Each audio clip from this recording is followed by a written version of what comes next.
Yesu ashimwe. Imana ni nziza. Ngewe minister ukuri nkunda. Nshatse gushima Imana ibintu yankoreye, ibintu ikomeza kunkorera, uyu mwaka wabaye mwaka mwiza. Ndashaka kuzakora ikiganiro cyo gushima Imana, cy'ubuhamya bwanjye. Nkazashima Imana ibintu yankoreye, ibyo naciyemo. Amenshi banyibazaho byinshi cyangwa bavuga bati se mfite urugendo, ariko buriya hari ibivugwa, hari n'ibyo nzi by'ukuri. Haleluya. Kandi igiye kuvuga Imana, ugiye gushima Imana, uvuga neza ibyo byose. Ndashima Uwiteka rero yangiriye neza uyu mwaka, yampaye byinshi byiza. Nukuri kandi nize byinshi, umva Uwiteka yambereye mwiza. Amen. Rero nzatanga umunsi, nzakora flyer nerekane mvuge nti this is the day. Nzatanga ubuhamya for my life, Imana yankoreye, aho yamvanye, abo yamvanyeho, ibyo yamvanyeho nanjye kubwanjye byinshi. Buriya ibintu byose biba bifite impamvu. Iyo uri n'Imana warayihambye kandi ufite intego cyangwa wariyemeje mu mutima kwinezeza mu byo ukora byose, no kwirinda ibintu byatuma we n'Imana mutagendana neza, you know. Hari bikubaho bikutunguye, hari n'ibyo ugambirira. Haleluya. Ukavuga uti Mana, njyewe ndagushaka kandi ndifuza kugenda uko ushaka. Haleluya. Kandi ndashima Imana rero ko aho yankuye nahingejeje. Ndashima Uwiteka. Reka rero kano kanya aribwo ndashaka gushima Imana muri no ndirimbo, ubundi dukomeze turebe ineza y'Uwiteka. Reka nyishyiremo, reka dushime Uwiteka.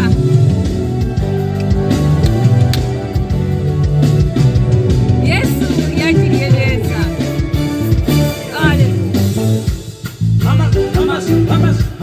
Amashi.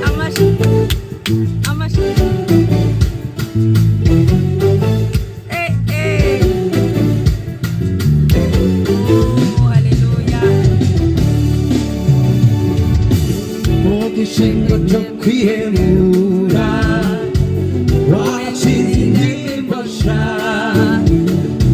mugishingo cy'ikigandaro washize umunezero abahora bariko bararira bakariko baratwega basanye indirimbo zishimwe bateranye mundu nyinshi. Haleluya. Yagishingo cyo kwihemura wahashize ibibasha. Yes. Yagishingo cy'ikigandaro wahashize umunezero abahora bariko bararira bariko baratwega bazanye indirimbo zishimwe bateranye impundu nyinshi. Uri Mana y'akanigayo, uri Mana y'ibintu ibihe, Ahindura ibihe. baze ndababwiye ingene wanyeretse. Uri Mana y'akanigayo, uri Mana y'ibintu ibihe, abatabizi baze ndababwiye ingene wanyeretse. Aho nari n'amagufa y'umwe wasubije mu buzima, aho nari nariheruye wasubije bimamezi,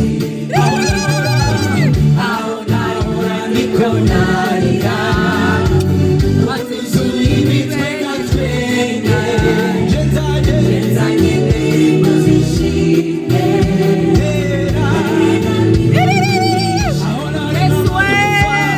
Aho nari n'amagufa yumye wasubije mu buzima,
akwishuriye va mu buryarya va mu bintu mu matiku mu bantu kurikira Yesu kandi ukurikishaka ubundi uzabona ubwiza bwiwe. Shalom shalom.